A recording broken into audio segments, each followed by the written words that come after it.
Hello, I'm the Dulahani critic I remember as, so you have to. I'm not gonna do a whole review looking like that. What time is it anyway?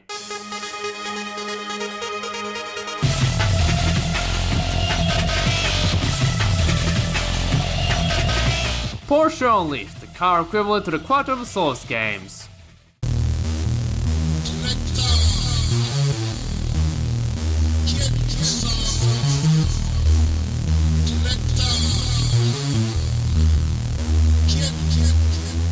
You may remember 5 years ago that I made a review of Need for Speed Porsche Unleashed, at least the PC version. Maybe you remember it being hard to listen to. Sorry, I was a different person back then, the microphone quality was shit, and I record the footage using fraps on a shitty E-Machine's laptop. Now it can't stay on for 20 minutes without overheating. Life was really hard back then. Yeah, this really needs a re-review, but for now, I'll be covering the PlayStation version. You might think it's gonna be a lot like the PC version, like Hot Pursuit or High Stakes, all put up by EA Canada. Or maybe you don't and didn't know there was an FS Games for Underground. But to answer that question, nope! Eden Games, or Eden Studios, is a French developer made famous for Test Drive Unlimited. They also made these rally games. Started as a team at Infogram Multimedia, they developed the first V-Rally in July 97, a full year before Colmar Cray Rally. Thus, Eden was founded in early January 98 to continue on making races for the French Armadillo. The second game became a commercial and critical darling with its improvements, more content, and the addition of a track editor. But while they're called V-Rally in Europe, in the US, they're published by Electronic Arts under the Need for Speed moniker. Except the Dreamcast version of V-Rally 2, there it's called Test Drive V-Rally, published by Infogram. This is so fucking weird. I can't look up info on the development of Porsche Unleashed, but what I can gather is EA decided to have two developing teams have their own takes for different platforms. EA Canada, who made the PS1 version of 2, Hot Pursuit, and High Stakes, developed a more realistic version for PC, while Eden Studios created the PS1 version using the V-Rally 2 engine. Something about making the right title for the market and all that. Thus, Porsche Unleashed, or Porsche 2000, got an American release on March 2000 on both systems, while Europe got the PlayStation version in late June and the PC version a month later. I know that's a GBA remake of the PC version in 2004, but let's not get ahead of myself. This is the PS1 version of Porsche Unleashed. When I made that PC version video, I never mentioned the intro movie for it. To be honest, it isn't as noteworthy. It's just some guy looking at the Porsches in the garage and imagines what he'd do with them, then drives a 996 out and back. I'm sure it's nostalgic to see it to some of you, but it doesn't have hot action cop in it, so it sucks. I'm honestly surprised the PS1 version was supplied with smoother FAVs compared to the PC version though.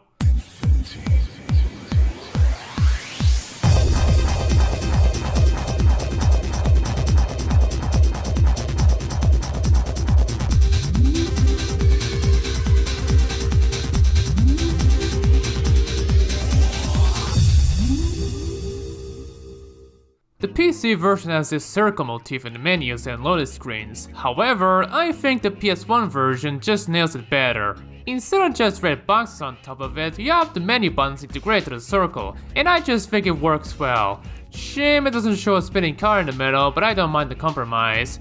It can be annoying when you're on the bottom of the circle though. Your brain will assume you have to press left or right, but you still must press the other ways around, so it will work best in the PC version. There's a lot of options to choose from, such as Options. And you will get to see the middle FAV in the main menu from the PC version, set to Morphotrons Are You Ready? Like in the PC version, there's an Evolution mode and a Factory Driver mode. Evolution is the career mode where you drive and race Porsches throughout history, from the classic, the golden, to the modern era. And Factory Driver is where you do missions to become the top jet driver for Porsche. Simple stuff to know. Right, let's do some racing.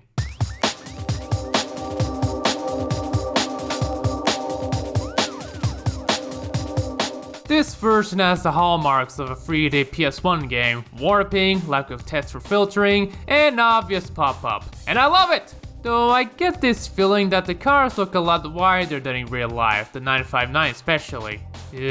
Other than that, the graphics are pretty alright. I love how we managed to make the cars look as detailed as the system can handle. You can see the little dude move as you turn, that's cute. Sure, High Stakes did the same thing as PS1 version, but I'm still amazed nonetheless, more so than the PC version. Yeah, the graphics are better, sure, but it's to be expected. Now, trying to make a PS1 game look impressive, that takes balls. And hey, it has widescreen, which I didn't end up using. I expected the same for the sound, but unfortunately the PC version is better. I really don't like the engine sounds in here, not one bit.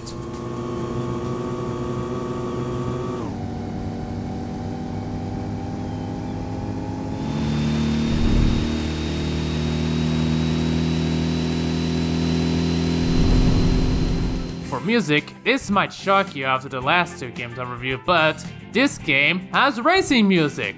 There are a few songs listed for the PC version like Metronome and Residue, so the rest are original for this version, mostly composed by Emmanuel Laverniere and Thomas Collin, who did the soundtrack for V-Rally 2. And I love that they play songs appropriate to the eras you play, unlike in the PC version where it's universal. Techno blaring to the speakers just don't sound right when you're driving your old 356s. The PS1 version songs just fit right in, with the classic era having 50s style country, Golden having a bit of disco, and something that resembles the theme song for the Steiner Bros in WCW.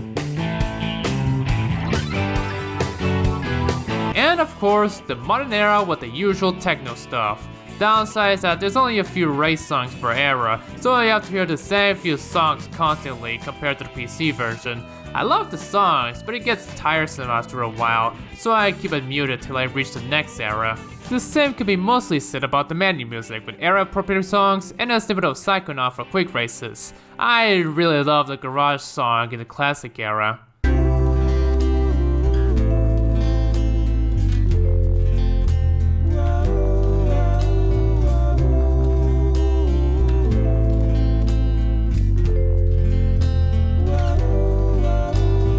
Sorry to disrupt relaxing music time, but I have to move on.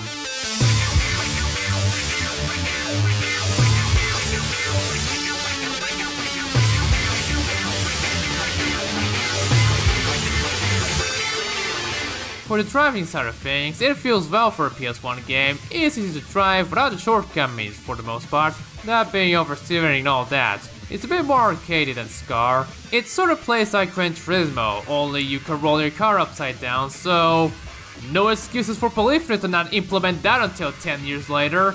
That doesn't mean it isn't boring. When you drive the faster cars, holy shit! The sense of speed is ridiculous without veering to increasing the FOV, and that can lead to mistakes, like flipping by hitting the destructible objects on the side or hitting light posts. This ain't 4th Street Racing anymore, buddy. Hitting them feels like a laggy online game somehow. Plus, the speed of the game is tied to the frame rate, and it isn't locked, so if there's a bump in the frame rate where there isn't much shown, the game speeds up a little bit. On a tangent, but I'm surprised there's no need for a 60 FPS patch for High Stakes. You could just overclock the virtual machine in Duck Station, and the game runs smooth as silk. Back to the game, the slower cars are just a little taste that sucks you in. And then you get to the faster cars and the annoying AI that will make playing it a nightmare. Oh, how I fucking hate the opponents a lot. On average, they're a mixed bag, at least when I played Evolution mode. Sometimes they're bearable, they can make mistakes, slow down earlier than you on sharper corners, and they can be a joke.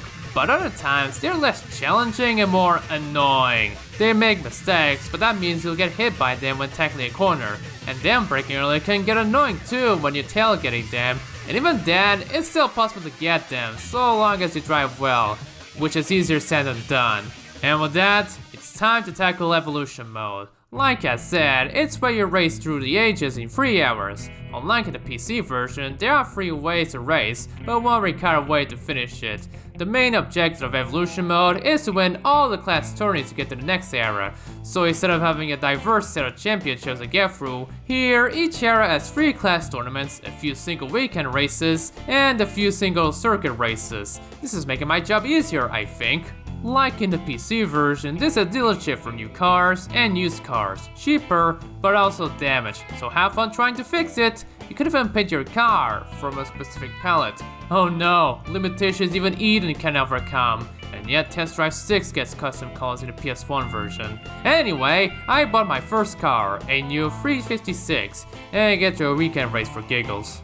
Excuse me? Qualify? The last game I reviewed didn't even have that. And what's the point of it if you only race with 3 or 4 opponents? Aside from that, and after those last 2 games, it's a nice change of pace for the game without gimmicks. Just pure racing in evolution mode without anything getting in the way.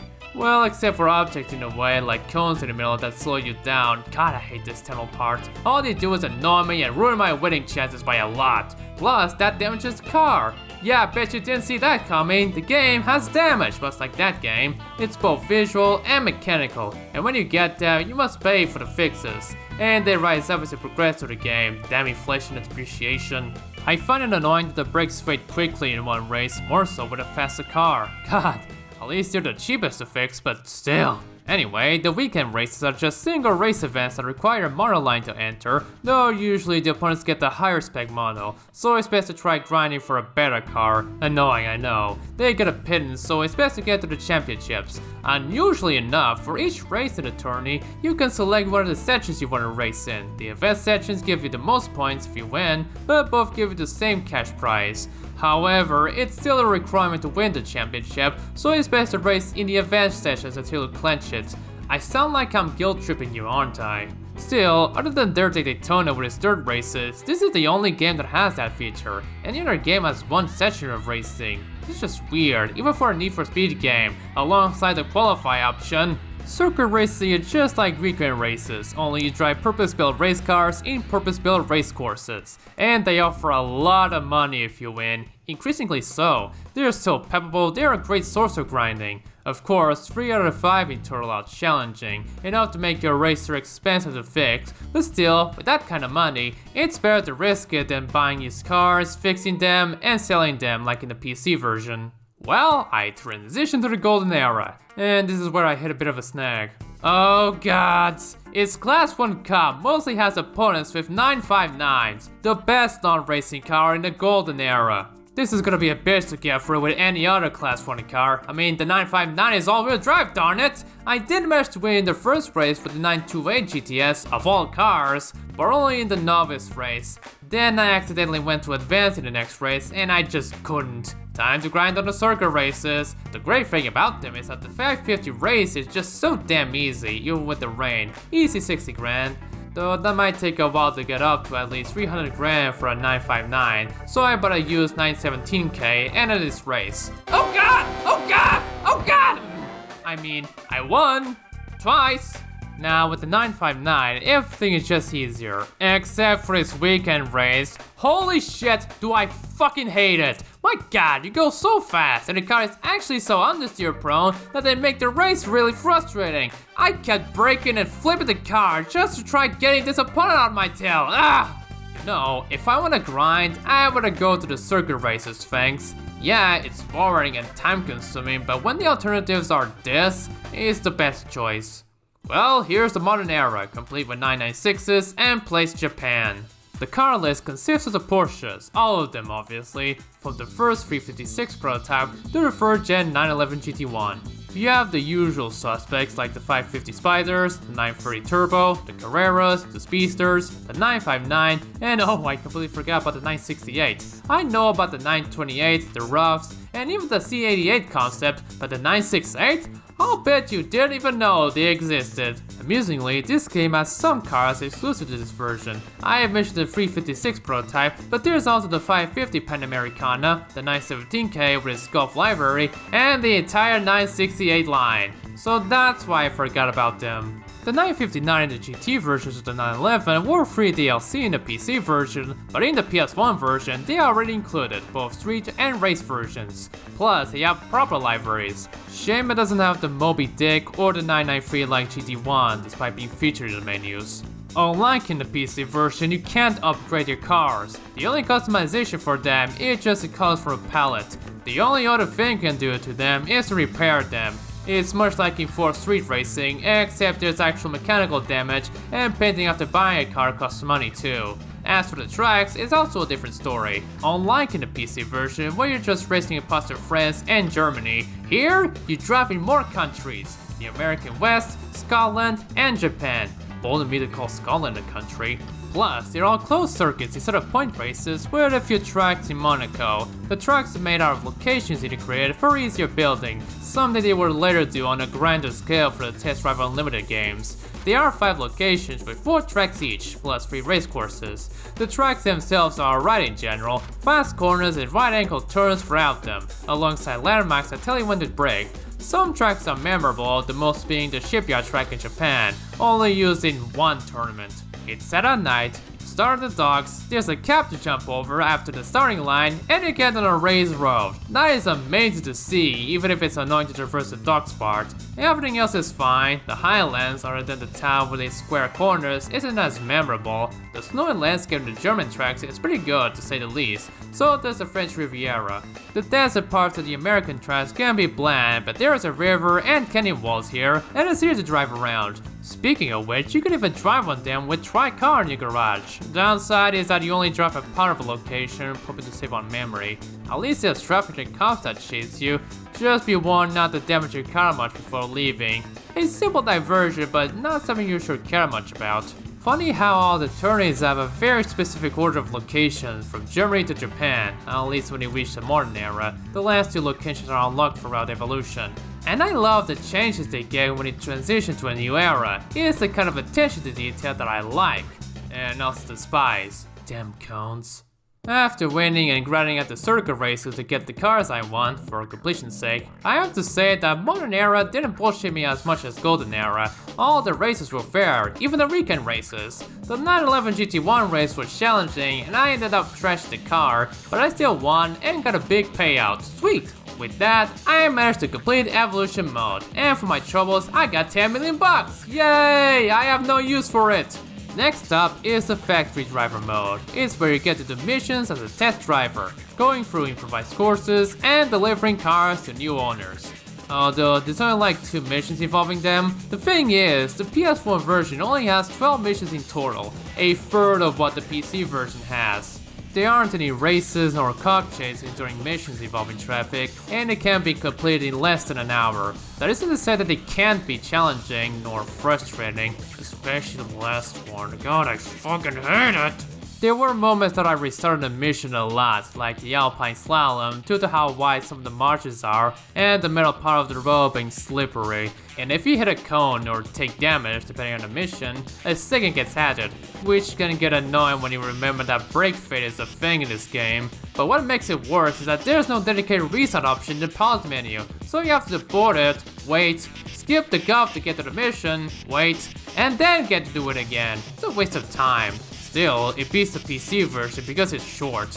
And after many failed attempts at the final assignment, I managed to complete the whole game. 2 out of 3 ain't bad. Quick Race is a disappointment. You only drive the selection cars, not from your garage, and you can't choose which drive from which location. Only 1 course per place. Just straight to it, true to its name. At least there's more modes than races, like time trials, and a few modes that will work best in multiplayer. It supports the multi-tap even. Bring on the boomerang! Oh shit, I don't have it.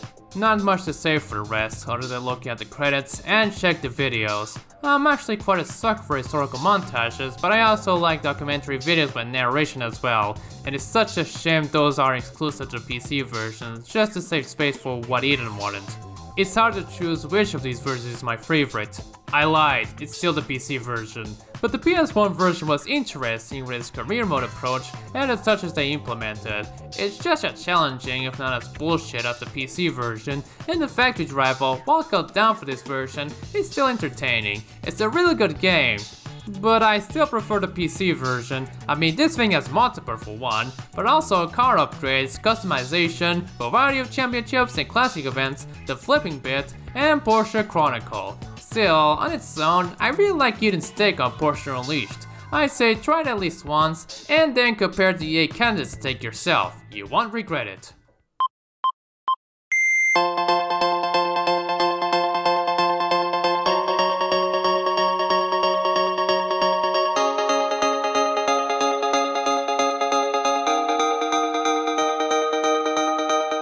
Well, it's been fun doing these videos for 1 month, and good thing they're all made in European countries. But before I end the video, I would like to talk to you about what happened to the developers of these games. First up, Razorworks. I've already mentioned their demise in that video, but to recap, Empire facing financial problems, saw Razorworks to rebellion.